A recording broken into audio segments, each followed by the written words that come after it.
Valores del Campo, una visión de la realidad argentina. Conducción, Fernando Estrada. En OMINT cumplimos 55 años, en los que siempre fuimos renovando nuestros servicios, porque para cuidar tu salud no podemos quedarnos en el tiempo. OMINT, experiencia para lo que sigue. Superintendencia de Servicios de Salud, órgano de control de las empresas de medicina prepaga, www.sssalud.gov.ar, 0800-222-7583, Registro Nacional de Entidades de Medicina Prepaga número 1336. Baja el colesterol. Aceite de canola Kroll reduce el colesterol. Kroll, el aceite ecológico. Activa tu carrera. Lidera tu futuro. En Universidad FASTA, elegí entre más de 30 carreras online diseñadas con innovación y trayectoria académica. Inscribite hoy y accede a importantes beneficios en la matrícula. Ingresa en www.ufasta.edu.ar/distancia. Universidad FASTA, conectando con tu futuro. ¿Cómo están, queridos amigos de Valores del Campo? Hoy vamos a traer un tema que está siempre en todas las bocas, en todos los pensamientos, y es la provincia de Buenos Aires. La provincia de Buenos Aires, desde los orígenes de la argentinidad, tiene un papel o una serie de roles fundamentales que han dividido las opiniones del país, llevándolo muchas veces a terrenos sangrientos. En un principio se trataba de un territorio inmenso que abarcaba también la provincia de Santa Fe, y a medida que se extendía sobre las zonas indígenas, crecía también hacia 1860, cuando se establece definitivamente la Constitución Nacional, en 1861, pasa a tener fronteras más firmes, no del todo establecidas, porque el tema indígena seguía gravitando sobre ello. Después, en 1880, perdió su capital, la provincia, perdió la ciudad de Buenos Aires, su capital histórica, que a su vez se expandió después, en 1887, adquiriendo las ciudades bonaerenses de Flores y Belgrano. Así que bien, es una historia muy movida y apenas estoy soslayando un poquitito. En general, el tema que se maneja, y que se ha manejado a lo largo de la historia, como una crítica, casi puede decirse, es la desproporción entre Buenos Aires y el interior. Eso es discutible si se ha superado, si el crecimiento del interior ya ha equilibrado suficientemente o superado a Buenos Aires, si Buenos Aires ha perdido ese papel protagónico que tenía históricamente. Eso es una cuestión que merece sin duda su tratamiento, pero se ha ido planteando otra. La misma Buenos Aires se ha hecho algo tan desmesurado, tan hipertrofiado, que tiene problemas consigo misma.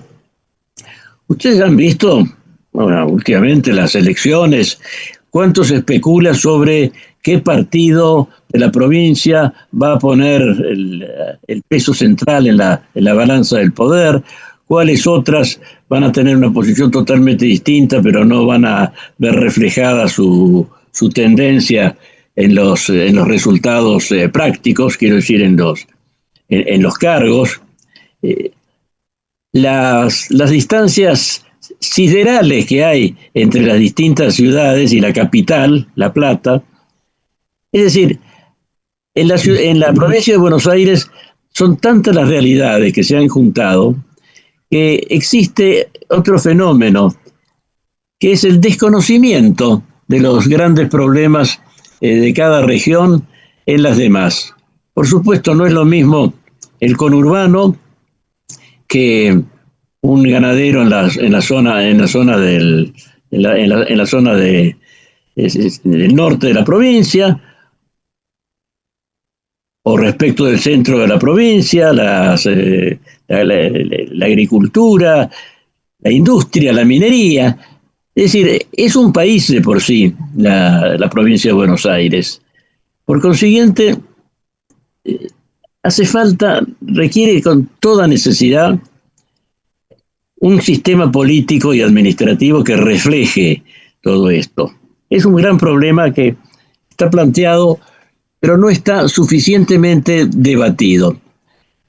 Hace pocos años, el ex senador Esteban Bullrich, juntamente con Enrique Morad y Jorge Colina, elaboraron los tres un estudio que se titula Una nueva Buenos Aires, como subtítulo tiene, para renovar el Pacto de Unión Nacional.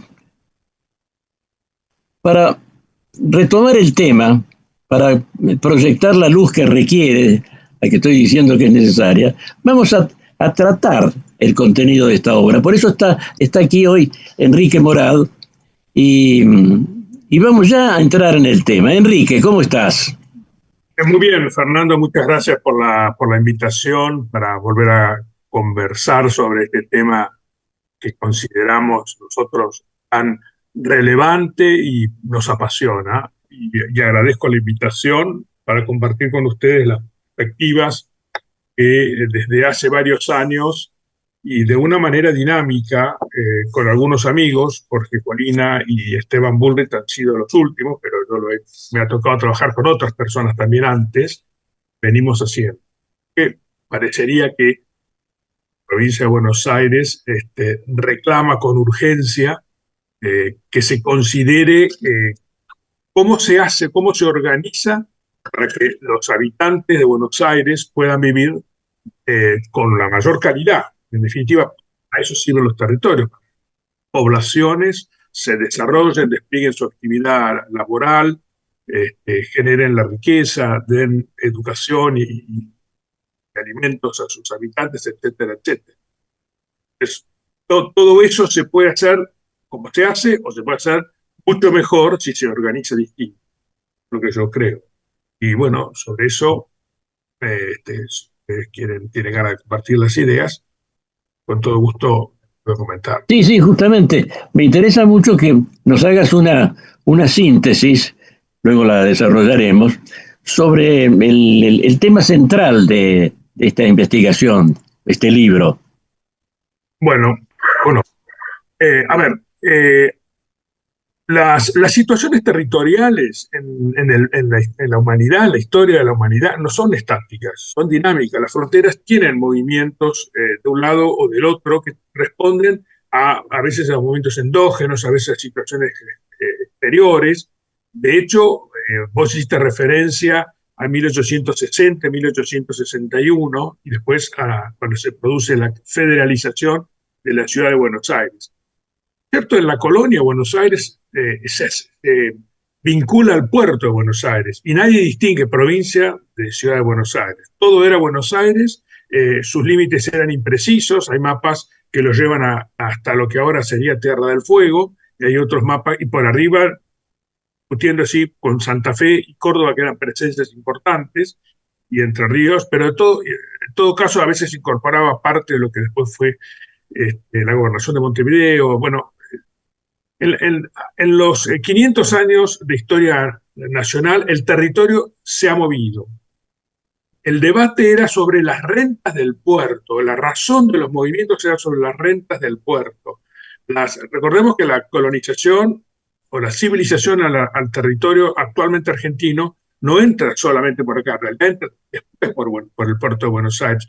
Viene desde el lado del Pacífico, viene desde el norte, desde el Virreinato del Alto Perú y después desde el lado de Chile.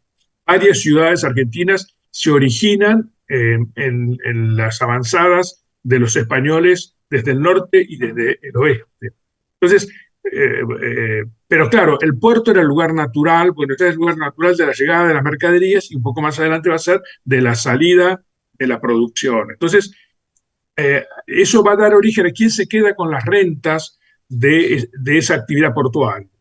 Va a dar origen a el primer movimiento político que hay en la Argentina, que es lo mismo que pasa en todo el resto de América y lo mismo que pasa después en la historia de los países africanos. Es decir, ¿quién se queda con la renta de la entrada y la salida del comercio exterior?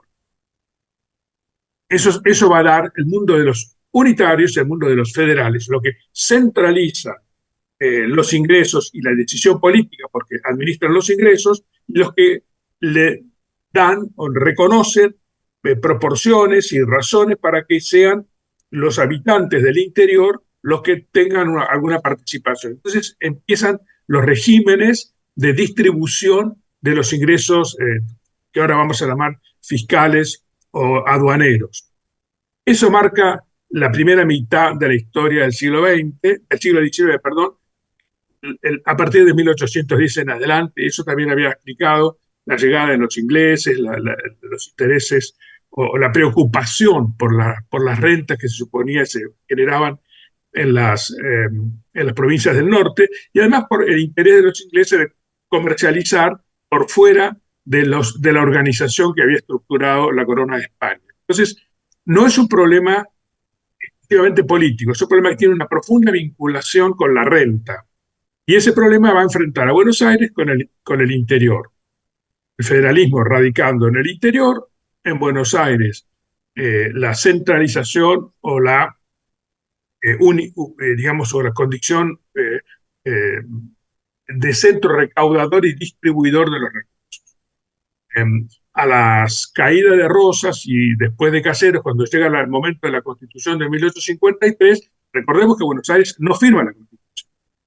La Constitución se hace con espíritu federal, bajo la inspiración de varios, pero específicamente o más especialmente el modelo de Juan Bautista Alberdi, pero Buenos Aires se niega a firmar ¿cómo se llama?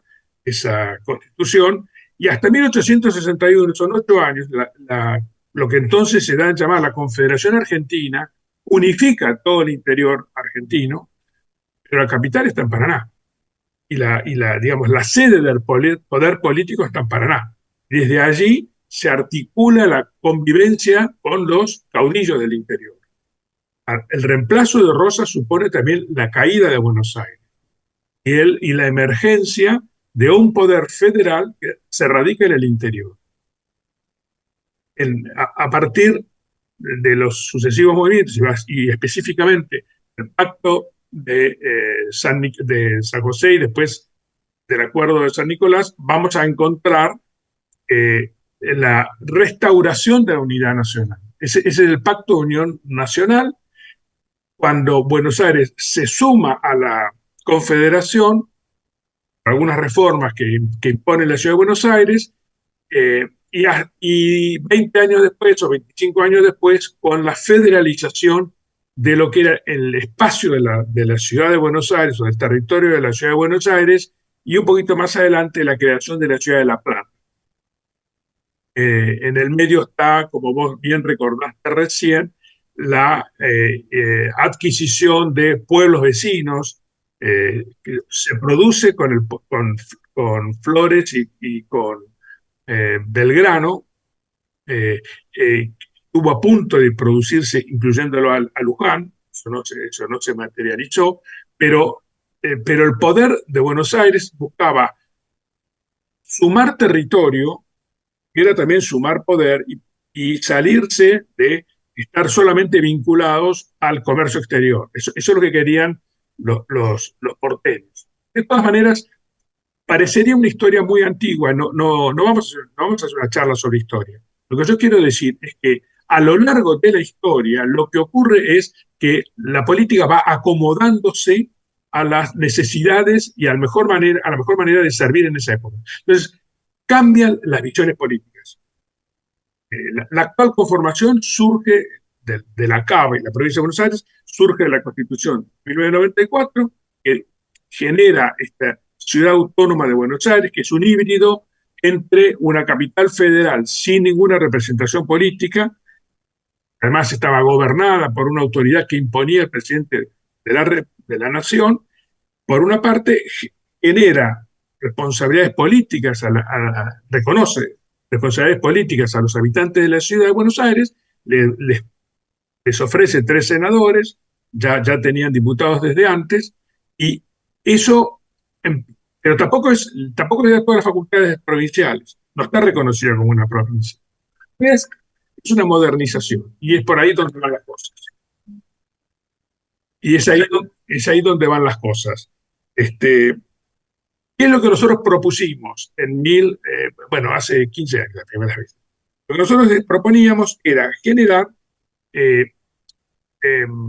objetivar de alguna manera la mejor alternativa para que los habitantes de Buenos Aires no estuvieran postergados, visto que desde la ciudad de La Plata, que era la nueva capital de la provincia, se hacía ingobernable, o por lo menos hacía diferencias. Bueno, La Plata atendía las necesidades de los que estaban cerca, pero no podía atender las necesidades de quienes estaban en Bahía Blanca o Pergamino o San Nicolás, por decir el extremo norte y el extremo sur de la provincia. Y esa es la situación actual. No, es muchísimo peor ahora. Está absolutamente colapsado. Está absolutamente colapsado el interior. Ahora la provincia de Buenos Aires engloba dos realidades dramáticamente diferentes, y además en el caso del conurbano, dramáticamente injusta. Injusta porque en una provincia de una enorme riqueza y productora de enormes beneficios, al haberla dejado crecer sin ningún control ni orden, lo que hace es se come la riqueza del interior, pero entra para entregarla a un pozo ciego de descontrol, que es el gasto de lo que es el conurbano bonaerense. Entonces, es decir, de alguna manera, las objeciones que se hacían desde las provincias a Buenos Aires se repiten ahora dentro mismo de Buenos Aires. Hay un centro absorbedor de las riquezas y de las energías de los demás. Exactamente, eso es lo que ahora pasa. Ahora La Plata tiene el rol de absorber todo lo que se produce en la provincia, y le hace pagar al interior bonaerense, incluye los beneficios de sus aportes de todo el sector productivo del interior bonaerense, básicamente campo e industria, y los puertos, Bahía Blanca, los puertos de la costa del Paraná también, les hace perder los beneficios de su actividad, de su contribución en tasas, digamos, de lo que es el motor de financiamiento de la vida política, de las taxas y contribuciones de los particulares, ¿no? Todo eso lo maneja el gobierno de La Plata, que además ahora, en estos últimos 20 años, ha crecido de tal manera la población en los alrededores de Buenos Aires, y de tal desmesura, que entrega más al rango del 40% de sus aportes a la nación, para recuperar de la nación el rango del 27-29% de su PIB. Alrededor del 30%, vamos a decir, pierde más del 10% de sus aportes. En ese sentido también hay una queja entre los bonaerenses que se escucha bastante seguido. El mismo gobierno de La Plata no es expresivo de la provincia, como se nota en el hecho de que la gobernación de La Plata, en años recientes, es una especie de tributo a la política nacional. Los gobernadores, en vez de salir de los municipios bonaerenses, salen de la ciudad de Buenos Aires, salen de la capital de la República. Hay dos hechos, hay hechos contundentes todo el tiempo. Ahora este año, lamentablemente, hubo una feroz inundación en Bahía Blanca, y yo participé en algunos de estos Zooms, estaban en el interior, uno era en Mar del Plata y otro era San Nicolás, y les hice notar, digo, fíjese, no hay ningún diputado que esté levantando la voz por los bahienses. No hay ningún diputado ni nacional ni bonaerense, es decir, que esté levantando la voz, que haya previsto, que haya pedido que se mantengan, digamos, organizados la evacuación de las aguas. Está trabado hace 10 años aproximadamente lo que es el tratamiento de los canales de desagüe, de lo que es el tratamiento de la cuenca hídrica del centro de la provincia, y nadie reclama nada.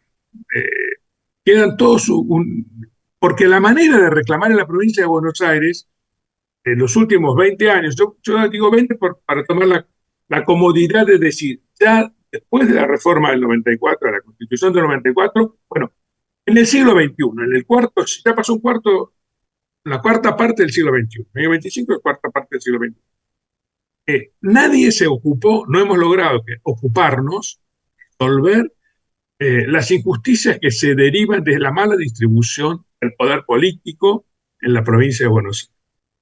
Pasan las cosas que ocurren, malas o buenas en el interior, pero eso no repercute en la provincia de Buenos Aires. Ni la explosión, ni el crecimiento explosivo de la producción agropecuaria ha resultado beneficiosa para tener los caminos rurales o las vías de acceso a los puertos o los beneficios del crédito bancario, o digamos, todos los beneficios que se derivan del desarrollo de la economía no llegan al interior, no llegan al interior. Y en todo caso, si llegan, van a llegar para que algún funcionario en La Plata, arreglado con algún funcionario de la nación, hagan converger intereses porteños o nacionales, pero manejados desde Buenos Aires, con los intereses platenses, y entonces hacen un apoyo o un subsidio, hacen algún aporte para desarrollar una planta que después localizan en algún municipio que les interesa políticamente. Pero no hay ninguna libertad y no hay ninguna capacidad de los funcionarios locales, vuelvo con Bahía Blanca porque venimos hablando de ellos, para exigir lo que les corresponde. El puerto de aguas profundas lo tienen ahí, la parrilla ferroviaria está en Bahía Blanca, las posibilidades de crecimiento y de promoción del área patagónica, menos más allá de se podría objetar a lo que decís. Esa sería función de los municipios. Por ejemplo, el municipio de Bahía Blanca podría hacerse fuerte en los reclamos a propósito del puerto. Pero lo que yo veo es que cualquier municipio de la provincia de Buenos Aires está desequilibrado en poder respecto del gobierno de la provincia. El gobierno de la provincia justamente es un gobierno de un país, es como si fuera Italia o España prácticamente. Y los municipios, cualquiera de los 135 municipios es un municipio, no puede enfrentar a semejante masa de poder que se concentra en La Plata. La provincia de Buenos Aires, tal como está diseñada, hoy es inviable. La provincia de Buenos Aires tiene el tamaño de un país, pero tiene las capacidades políticas de un grupo de Boy Scouts. Es una cosa absolutamente, es absurdo como está montado. Absurdo. Y esto es lo que apunta, a esto apuntó el trabajo del cual hablaste recién y firmamos con Esteban Bullrich y Jorge Colina. Lo que nosotros hicimos es, en un país federal, los estados federales tienen que tener un cierto parecido, un cierto equilibrio de tamaños y de capacidades. Y entonces, en una provincia que tiene el 40% de la población, y en realidad tiene el 45%, porque lo que está en la cava, lo que ahora llamamos la cava, son otros 3 millones más, van casi al 45% de los argentinos, que produce el 40% del Producto Bruto, y que cuando quiere tomar una decisión queda sometida a mecanismos de generación constitucional, de aprobación de las leyes, en donde en el Senado de la Nación tiene el otro conjunto de 25 provincias, de las cuales 15 viven en términos del 60 o el 70% de su gasto financiado por la Nación. Y después tienen que autorizar, este es el mecanismo de coparticipación, y tienen que autorizar se le pague o no se le pague a la provincia de Buenos Aires el aporte que hizo. Entonces, hace 25 años que la provincia de Buenos Aires viene siendo sistemáticamente perjudicada porque en el Senado de la Nación reparten el presupuesto de los recursos de otra manera, ¿no? Y es una paradoja, porque por un lado, tanto poder acumulado en la provincia de Buenos Aires no la pondría en una posición de privilegio absoluto, pero resulta que no, que tiene que cargar con los problemas generales y en ese sentido no percibe, pero ni de lejos, la totalidad de sus propios ingresos. Bueno, por eso nosotros imaginamos que lo que había que hacer era restaurar el poder político de la provincia de Buenos Aires y haciendo lo mismo que han hecho otros países que han enfrentado situaciones parecidas al desarrollo de urbes que han generado una desproporción, una desmesura vis-a-vis del resto del país. Estoy pensando, podríamos citar, por ejemplo, París vis-a-vis de Francia, que es un régimen unitario, pero también tenía el problema del hiperdesarrollo parisino. México con su distrito federal respecto al resto del país, Brasil que lo resolvió distinto generando Brasilia en el interior, pero son México,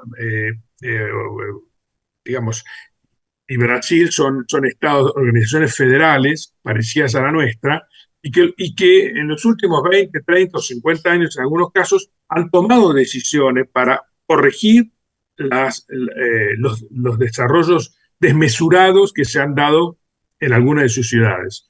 Entonces, lo que nosotros vimos es que, y en el libro está claramente explicado, y hay cuadros y tablas mostrando los despegues territoriales, como decía recién, Buenos Aires tiene 18 millones de habitantes y la provincia que sigue, que es Córdoba, no tiene 3, o está en 3 millones. Y después tenemos una decena de provincias que están abajo del medio millón de habitantes. Sin embargo, tienen toda la misma representación política. Entonces, lo que nosotros propusimos, y lo que propone el libro, es dividir la provincia de Buenos Aires en 5 provincias, dividir la provincia de Buenos Aires en 5 provincias y hacerme acordar, después voy a explicarte cómo se financia esto, pues sale mucho más económico que lo que estamos gastando ahora. Claro, el primero que uno dice es, ¿ustedes creen que hay que poner más senadores? Sí, pero lo que no necesitamos tener es los 120 legisladores que tenemos en La Plata ahora.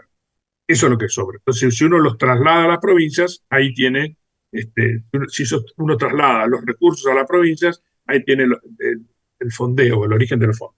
Pero nos imaginábamos 3 provincias del interior, lo que llamamos el interior bonaerense, 3 provincias altamente productivas, altamente superavitarias, si yo tomo el Producto Bruto regional, y el desarrollo que hicimos en ese libro es una provincia que nosotros llamábamos Buenos Aires del Norte, con capital en San Nicolás, que reuniría más o menos 2.250.000 habitantes y reuniría 40 municipios. Otra, Buenos Aires del Sur, con capital en Bahía Blanca, que reúne 33 municipios y tiene 1,5 millones de habitantes. Una tercera, que llamábamos Buenos Aires Atlántica, con capital en Mar del Plata, y que reúne 1.380.000, casi 400.000 habitantes. Tiene 28 municipios. Y después aparte, esas 3 primeras las unificamos en lo que llamamos Región Buenos Aires. Las regiones están reguladas en la Constitución del año 94. Es un mecanismo sin costo, pero es un mecanismo de articulación de los gobiernos cercanos para tratar problemas cercanos y para resolverlos con mayor eficiencia, problemas y tomar las oportunidades que la cercanía genera. Por ejemplo, ¿por qué tengo que tener un aeropuerto internacional en Salta a 42 kilómetros de un aeropuerto internacional en Jujuy? O tener uno en cualquiera de los dos, el que resulte más acorde, y la gente viaja 40 kilómetros de un lado al otro. Y entonces hago una sola inversión allí. ¿Por qué tengo que tener legislaciones radicalmente diversas entre Tucumán y Santiago o entre, digamos, en las distintas regiones? Eso está tratado y bien resuelto en la Constitución del 94, que copia un modelo que ha sido muy exitoso, que es el modelo de Maastricht en la Unión Europea, que se pensó como el mecanismo para incorporar a las 18 naciones que salían de la esfera soviética a la caída del Imperio Comunista. Ese modelo de cuáles son los problemas de la sociedad contemporánea y cómo se encaran, ese que tiene la Constitución argentina y genera este tema de las regiones.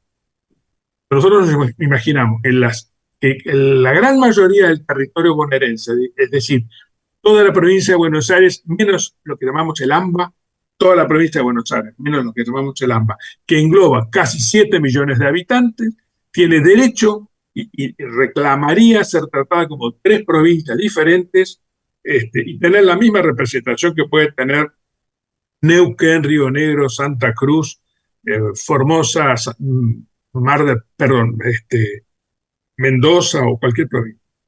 3 senadores y la proporción de 7, 8, 10 diputados que le corresponde, los que deducen de los que ahora están todos en La Plata. Se sacan de allí y van a la nación, pero representando a la provincia de Buenos Aires del Sur o la provincia atlántica o a la provincia de Buenos Aires del Norte. Y después, con el conurbano, nosotros lo que llamamos el AMBA, nosotros imaginamos dos provincias, una que llamábamos de Luján, alrededor de la ciudad de Luján, capital de la ciudad de Luján, y otra provincia del Río de la Plata, con capital en la propia ciudad de La Plata.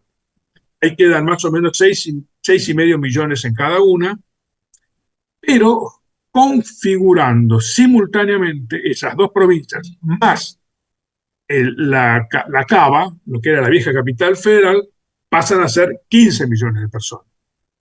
Y todo eso tratado como una región urbana federal, de manera tal que la organización del transporte público, los subterráneos, las autopistas, el aeropuerto, los sistemas educativos, los sistemas de justicia, los sistemas, todo eso permite tratárselo como unidades, y no como es ahora que se me cambia la jurisdicción, un ladrón cruza la General Paz y lo tiene que correr otro juez y le aplican otro código y otra policía, o una escuela la pongo mejor del lado adentro de la ciudad y entonces se me vienen todo lo de la provincia acá.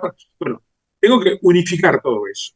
Es un dispendio de jurisdicciones y una complejidad que en la sociedad contemporánea se resuelve de otra manera. Este es un principio de regionalización. Exactamente. Pero va en contradicción con la centralización, porque la exposición que estás haciendo habla de una sincronización de distintas actividades, es una forma de centralizar, pero esencialmente muy diversa de la centralización que existe actualmente. Es muy diversa de una centralización sin control que responde nada más que al poder político del gobierno central. O la capacidad de alianzas que el gobierno central formula con sus aliados del mismo partido donde quiera que los encuentre. Y lo acabamos se trata de una mayor autonomía de las partes que componen la provincia, pero sin dejar de lado una colaboración intensa entre ellos. Se trata de la mayor expansión de la libertad política que trae la Constitución de 1853 con sus reformas del 61 y en adelante. Se trata de la mayor devolución o reconocimiento de la libertad de los ciudadanos. A ver, textos para este debate tenemos desde los escritos de Alberdi, pasando por las discusiones con Amertos-Q, y de ahí para acá todos los constitucionalistas. Y el autor central de lo que yo estoy diciendo es un constitucionalista cordobés que murió hace una década, que era Pedro J. Frías, un gran promotor del federalismo en el interior del país. Y es él el que introduce este concepto de regionalización como creación de espacios de acuerdos que después, ya acordados, conversan con el Estado Nacional. Van al Senado acordando los problemas, no sé, de la minería en todas las provincias, de la minería donde fuere, y los problemas de la producción de granos en todas las provincias o en todas las regiones del centro de la provincia, en fin, del centro, de donde fuere. Y esto ha tenido más que un principio de ejecución, aunque Buenos Aires no participe de ese tipo de movimiento. Esto varias veces tuvo principio de ejecución. Frías lo propone después de la reforma del 94, y en la reforma del 94, al final de los 90, se estableció, y durante el gobierno del presidente Menem y el gobierno del presidente de la Rúa funcionó, cayó en desuetudo después de la crisis del 2001, se abandonó de alguna manera, pero había sido usado también, el presidente Frondizi lo usó, los gobiernos militares lo usaron. Tiene mucho sentido común. Cuando uno va, tienen otras denominaciones, pero cuando uno piensa, por ejemplo, en el País Vasco, en realidad hay un montón de provincias en el País Vasco, o en Cataluña, hay un montón de provincias en Cataluña, o cuando uno va a las regiones francesas, son regiones, y las regiones incorporan el municipio, que es el modo en el cual se llaman allí los distritos. En realidad lo que se está de alguna manera es trasladando el poder político al municipio. Se está restringiendo el poder provincial como poder sublocal y generando o así, convirtiéndolo en un poder regional que articule con el poder nacional. Entonces son 8 o 10 actores que articulan con el poder nacional. Es una manera de simplificar las conversaciones, de simplificar la gestión. Máxime, en un momento como el que tenemos, en donde ha irrumpido digamos, el trabajo online y permite despapelizar toda la gestión administrativa. Entonces no tengo que estar yendo con carpetas para conseguir mi jubilación, si yo estoy en Junín o en Mercedes, para ir a hacer trámites a La Plata, o se hace por online y se aceleran los trámites. Incluso en el orden nacional.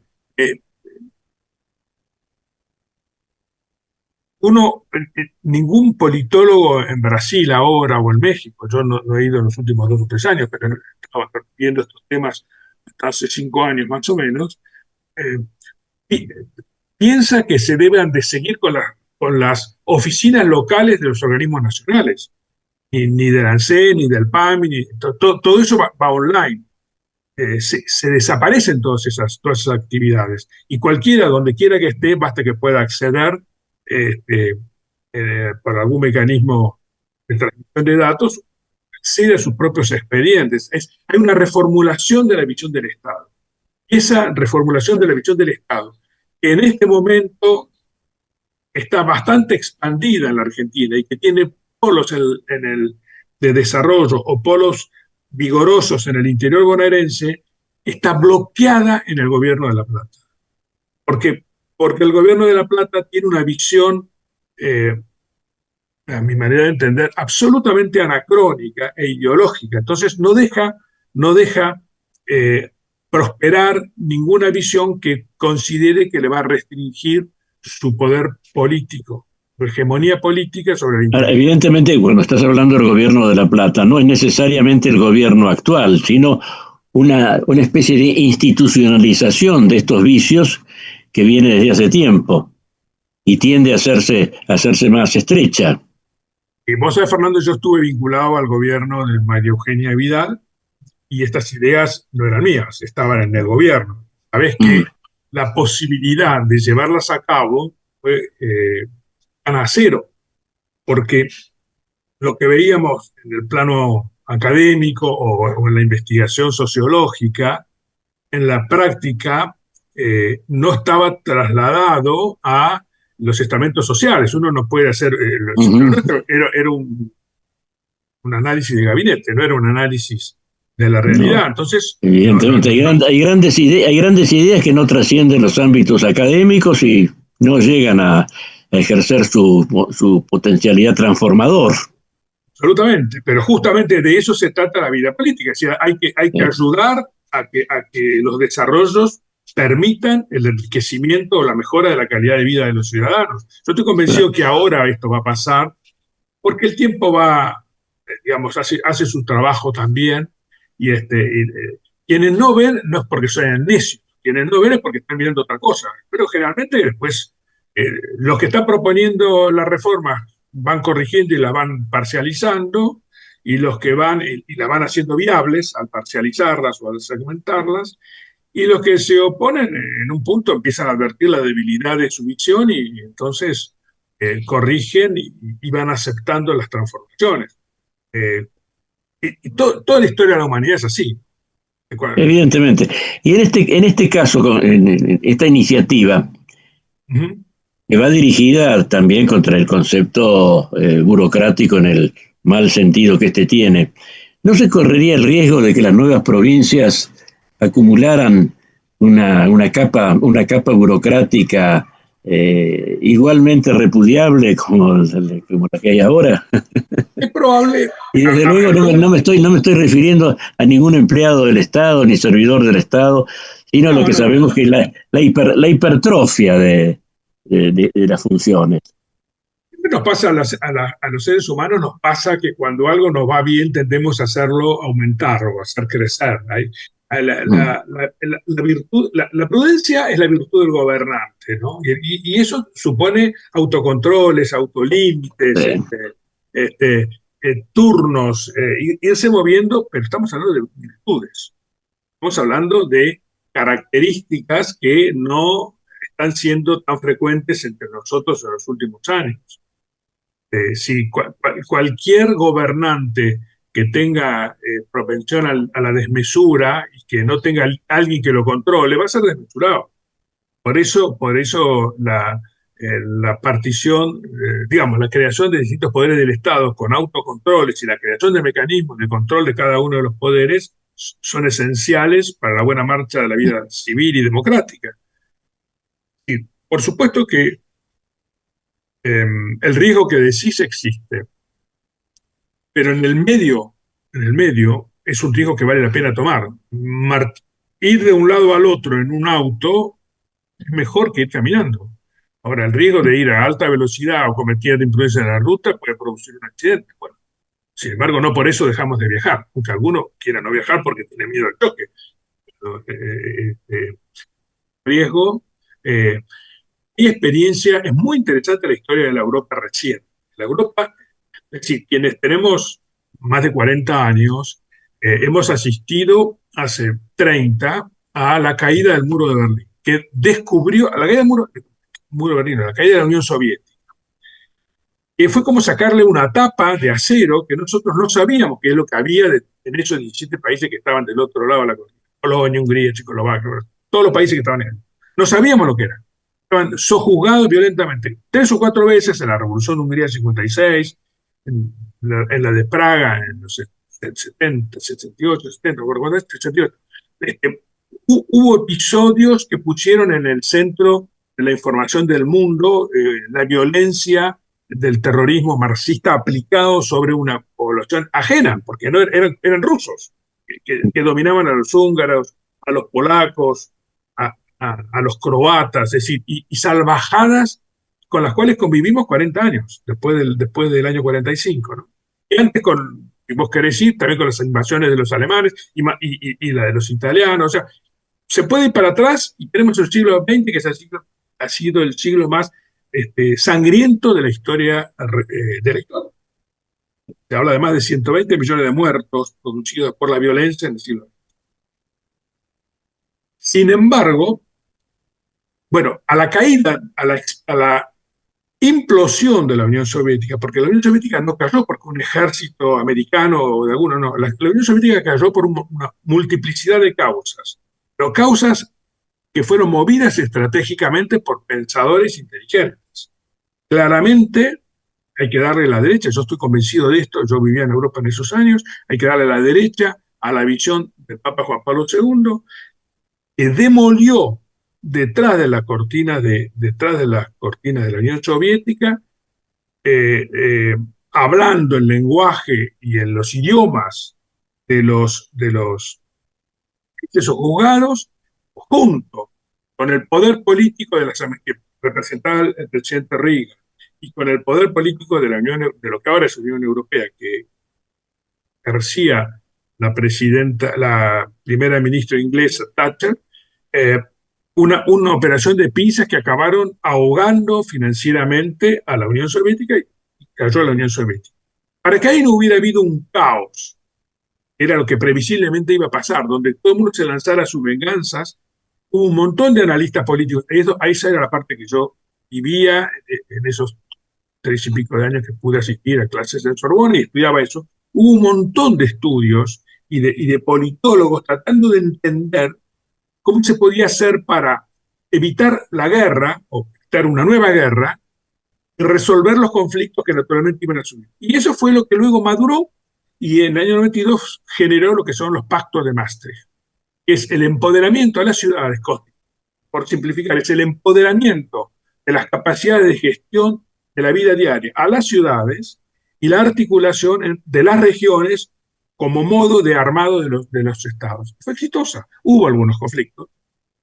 Vimos, no importa, estamos hablando de la Presa González, pero tuvimos conflictos durante la década del 90 y los primeros años del siglo XXI, pero una nada frente a los 300 millones de personas que expandieron brutalmente y mejoraron sideralmente sus capacidades, economías. Es análogo entonces, es análoga esta experiencia de Europa, sobre todo de Europa Oriental, con lo que se podría hacer en Buenos Aires. Es análogo con lo que se puede hacer en Buenos Aires. En la Argentina, lo de Buenos Aires es una parte de lo que hay que hacer en la Argentina, pero hay que darle de nuevo poder a las regiones.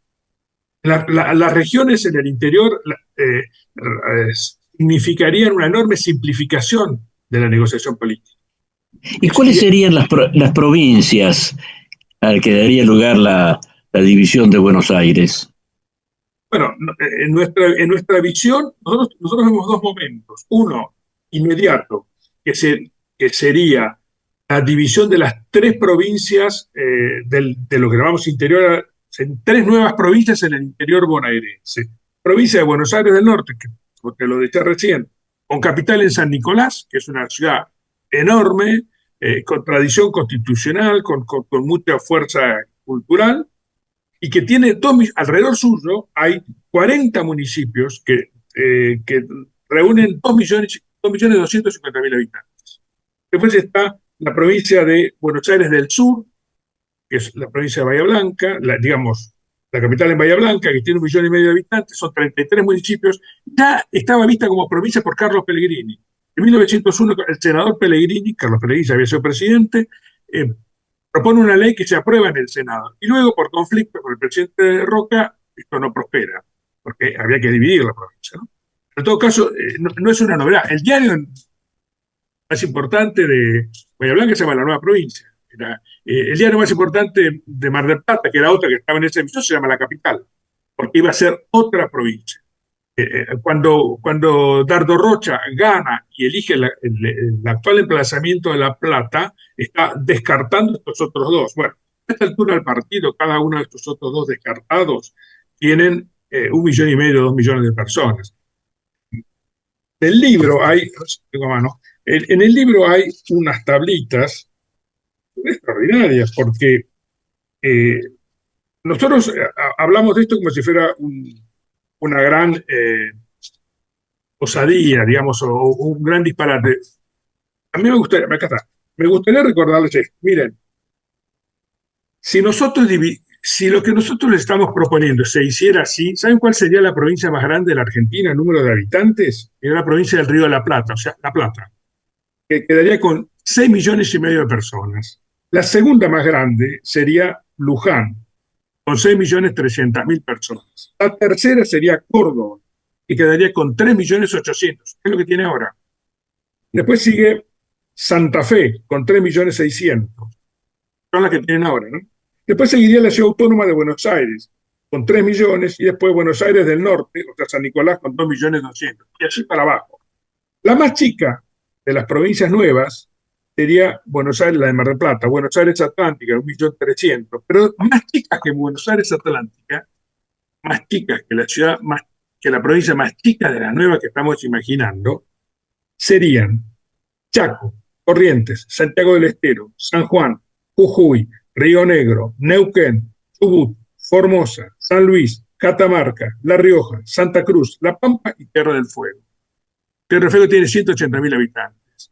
Es decir, todas estas provincias... Menos que algunos municipios de la actual provincia. Pero muchísimo menos, muchísimo menos. Tenemos dos municipios que están arriba de los 2 millones de personas. Es un disparate. Tiene mucho más poder el intendente ahora, digo, de La Matanza, que todas estas provincias abajo de 2 millones están Tucumán, Salta, Entre Ríos, Misiones, Chaco, bueno, lo cual es parcialmente así, porque de los 13 millones que están en el conurbano, 4 millones vienen de las provincias del interior, son nacidos en el interior. No digo los hijos, ellos nacieron en el interior y se vinieron acá en los últimos 20 años. Más otro 1,5 millones, casi 2, que son de países vecinos. Pero nadie puede administrar esto, y yo no podría distinguir la gente, y no deberíamos distinguir. Esto es un país abierto a la inmigración, pero la inmigración interna. Pero si deberíamos de ordenarlo, que debería de pasar. Y este es el desafío que algunos, como Esteban Bullrich, lamentablemente, ocurrió el episodio de salud que lo obligó a Esteban a renunciar a su Senado, porque él iba a plantear esto. Me lo preparó el último año, estamos mucho antes del último año, solo que eso iba avanzando y bueno, esto lo tuvimos que ir cargando por esas razones. Pero yo no me imagino que cierre la década sin que esto sea parcialmente realidad. Claramente hay una parte que es muy fácil de hacer, son las 3 provincias del interior. Administrar el conurbano es más difícil. Administrar el conurbano es más difícil si lo quiero articular con la Ciudad Autónoma de Buenos Aires. Pero hay un ejemplo extraordinario para tomar en cuenta. En el año 2007, el gobierno de Mauricio Macri ganó el gobierno de la Ciudad de Buenos Aires, inició un proceso de transformación. Con un equipo de gobierno que aún, después de 5 elecciones, sigue existiendo, verdaderamente produjo una transformación de sistemas, de planificación urbana, etcétera, que es extraordinario, que se está estudiando es el tema del ordenamiento territorial, que es una disciplina en la Argentina parece no echar raíces. Pero es un tema central, por eso evidentemente, por eso en esta conversación ha señalado muchas veces que es un tema que se va a imponer por sí mismo. Es decir, las necesidades se plantean la discusión y bueno, de la discusión vendrá la claridad o una oscuridad mayor, no sé, pero lo que se sabe hoy en día es que este tema no tiene la difusión suficiente. Por eso yo espero que esta reaparición del tema de que nos has hablado tenga frutos. ¿Qué se piensa en ese sentido? ¿Va a haber una ampliación del estudio, del libro? ¿Va a haber ¿tienen pensado alguna manifestación especial para llegar a la opinión pública? Sí. Estamos discutiéndola, sobre todo a partir de que cuando vos podés extraerte o salirte unos minutos de la coyuntura, que siempre es la gran ladrona del tiempo más valioso. Cuando se presentó este libro, en el acto de presentación, y esto quiere decir, cuando le dimos los borradores del libro, nosotros mandamos unos 30 analistas y politólogos y dirigentes políticos, le mandamos el libro, ¿no? Y después los convocamos.